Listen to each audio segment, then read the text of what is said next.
भाई जो गुरु वचन पे डट गे, कट गे फंद 84 के। धर्मदास जी क्या कहने लगे, जिंदा एक अचरज है मोकू। अब धर्मदास जी क्या कहने लगे भाइयों और बहनों, देखो धर्मदास जी भी पकड़ गए बात को। यानी इतनी सारी बातें सुन के, ऐसा ज्ञान सुन के धर्मदास भी चकरा गए।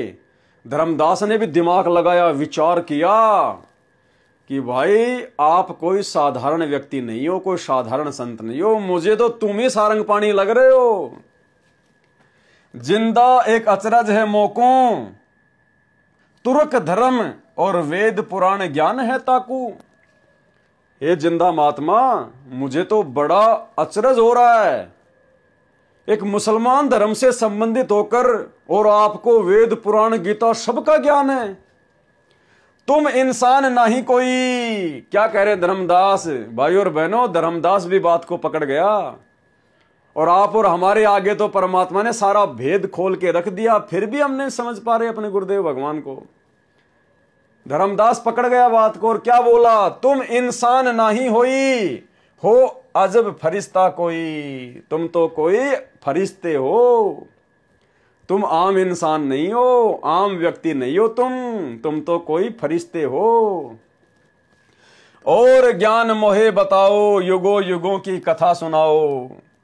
हे महात्मा जी, आप मुझे अपने मुख कमल से और ज्ञान सुनाइए, बड़ा आनंद आ रहा है। युगों युगों की कथा सुनाइए, सत्य कथा सुनाइए। जिंदा कबीर वचन, कबीर परमात्मा क्या बोले, सुनो धर्मनी सृष्टि रचना, सत्य कहूं नहीं कल्पना। अब मैं तुम्हें सृष्टि रचना सुनाता हूं, और ये कोई कल्पना की बातें नहीं है, कोई सोची समझी बातें नहीं है, कोई ऊट पटांग बातें नहीं है। सत्य कहूं नहीं कल्पना, मैं जो कहूंगा सत्य कहूंगा, मनमुखी बात मत मानना। जब हम जगत रचना बताई, धर्मदास को अचरज दिखाई। और जब परमात्मा ने पूरी सृष्टि रचना धर्मदास जी को सुनाई, तो धर्मदास जी बड़े आश्चर्य में पड़ गए कि ऐसा निर्मल ज्ञान, ऐसा प्रमाणित ज्ञान तो कभी पहले सुना ही नहीं। अब सारी सृष्टि रचना सुनकर धर्मदास जी क्या बोले, धर्मदास बचन, यह ज्ञान अजीब सुनायो, तुमको यह किन बतायो कि आपने मुझे जो सृष्टि रचना का ज्ञान बताया ना, ये तो बड़ा अजब गजब है। आपको किसने बताया, कहां से बोलत हो ऐसी बातें, जानो तुम आप विदाता। धर्मदास जी बोले, तुम ऐसी ऐसी बातें कहां से लाए हो, कहां से सुना रहे हो, मुझे तो तुम ही परमात्मा लग रहे हो। जानो तुम आप विधाता। विधाता तो निराकार बताया। अब फिर उसके मन में शंका आ गई धर्मदास के कि भाई परमात्मा तो कहते निराकार है, विधाता तो निराकार बताया, तुमको कैसे मानूं राया। लेकिन मैं तुमको परमात्मा कैसे मानूं, परमात्मा तो निराकार बताते हैं, परमात्मा तो निराकार होता है। तुम जो लोक मोहे बतायो, सृष्टि की रचना सुनायो। आपने मुझे जिस सतलोक के बारे में बातें बताई है सृष्टि रचना के माध्यम से, आंखों देखूं मन धरे धीरा। जब तक मैं अपनी आंखों से नहीं देख लूं, मेरे मन में संतोष नहीं होगा, धैर्य नहीं होगा, विश्वास नहीं होगा। देखूं कहां रहत प्रभु अमर शरीरा, मैं देखना चाहता हूं कि वो अविनाशी प्रभु, वो अमर परमात्मा कहां रहता है जो आप सह शरीर बता रहे हो। तब हम गुप्त पुण्य छिपाई। उसी समय कबीर परमात्मा जो जिंदा महात्मा के रूप में थे, एकदम से अंतर ध्यान हो गए। तब हम गुप्त पुण्य छुपाई, धर्मदास को मूर्छा आई। धर्मदास बेचारा बेहोश हो गया कि भाई अब की बार तो मिलना बड़ा मुश्किल है। मैंने फिर से उनके साथ वाद विवाद कर दिया। इतना समझाने के बाद, इतने प्रमाण देने के बाद भी मैंने जिद कर ली कि मुझे सतलोक दिखाओ, मुझे वो लोक दिखाओ जहां तुम्हारा भगवान रहता है, सह शरीर है। तो धर्मदास जी ने सोचा कि महाराज जी मेरे से नाराज हो गए और पता नहीं अब मिलेंगे कि नहीं मिलेंगे। तो इस चिंता में धर्मदास जी मूर्छित हो गए। कबीर परमेश्वर जी का अन्य वेश में छठे दिन मिलना। अब धर्मदास जी को कबीर परमात्मा छठवें दिन और किसी अन्य वेश में मिले। जब धर्मदास जी मथुरा से अपने नगर को जा रहे थे। चौपाई।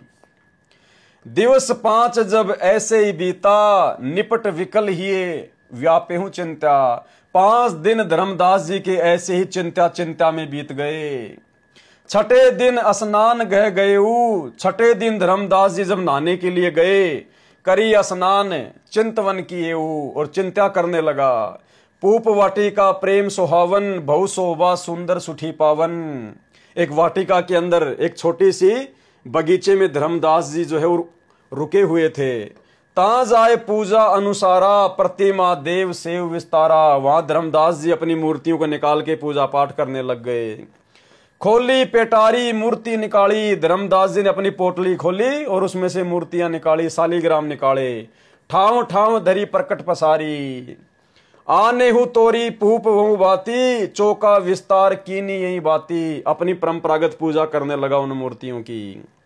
भेष छिपाया ता प्रभु आए, फिर वही कबीर परमात्मा अपना अन्य रूप बनाकर वहीं पर आ गए। चौका निकट ही आसन लगाए, धर्मदास जी की पूजा स्थल के पास ही परमात्मा आकर बैठ गए, अपना आसन लगा लिया। धर्मदास पूजा मन लाए, धर्मदास जी पूजा में मस्त थे, मगन थे। निपट प्रीति अधिक चित चाहे, मन अनहारी ध्यान लोलावई। कहीं कहीं मंत्र पहुप चढ़ाई, कभी वो फूल चढ़ा रहा उन पे, कहीं कहीं अपने वो मंत्र उच्चारण कर रहा था। करी पूजा प्रथम ही सिरनावा, डारी पेटारी मूर्ति छुपावा। सतगुरु वचन। अब परमात्मा जो अन्य रूप में आके बैठ गए थे तो क्या कहने लगे, अहो संत ये का तुम करहू। अरे साधु महात्मा जी आप ये क्या कर रहे हो।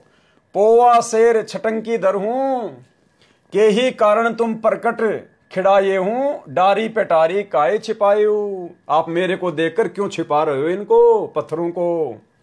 धर्मदास वचन। बुद्धि तुम्हारे जान नहीं पाई। धर्मदास जी बोले आपकी बुद्धि नहीं जान पा रही है इन सब बातों को, इस पूजा पाठ को। कस अज्ञानता बोले हो भाई, आप मेरे भगवानों को पत्थर बता रहे हो, आप अज्ञानता में बोल रहे हो। हम ठाकुर कर सेवा की न्या, हम तो अपने ठाकुर जी की सेवा कर रहे हैं। हम कहे गुरु सिखावन दीन्या, हमारे गुरु जी ने हमें यही सिखाया है।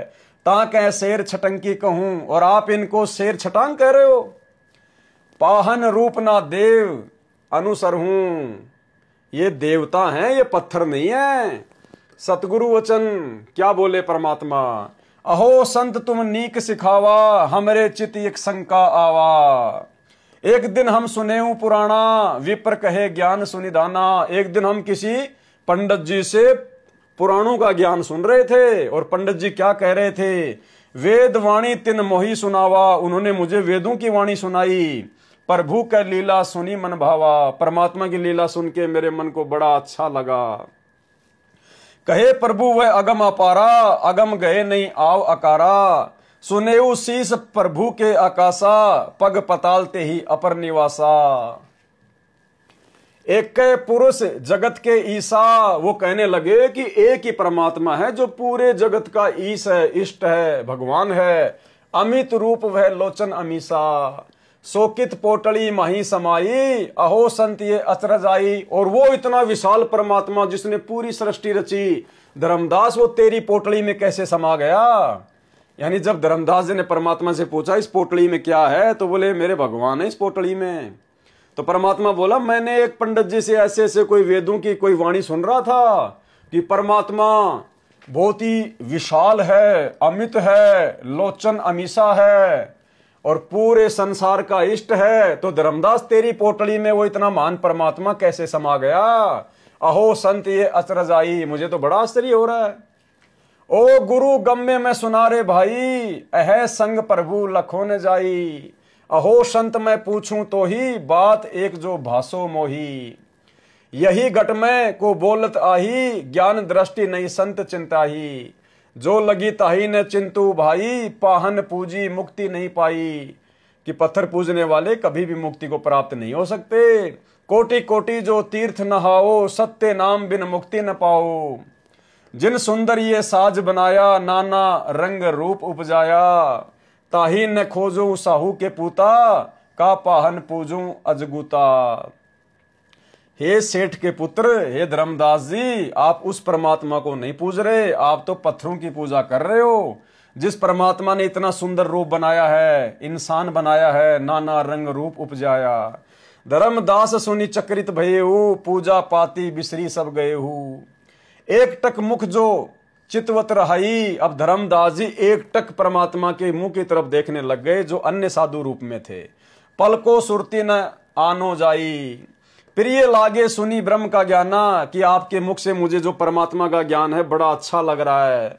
विनय कीन बहु प्रीति, जो गुरु बचन पे डट गे, कट गे फंद 84 के, कट गे फंद 84 के, कट गे फंद 84 के।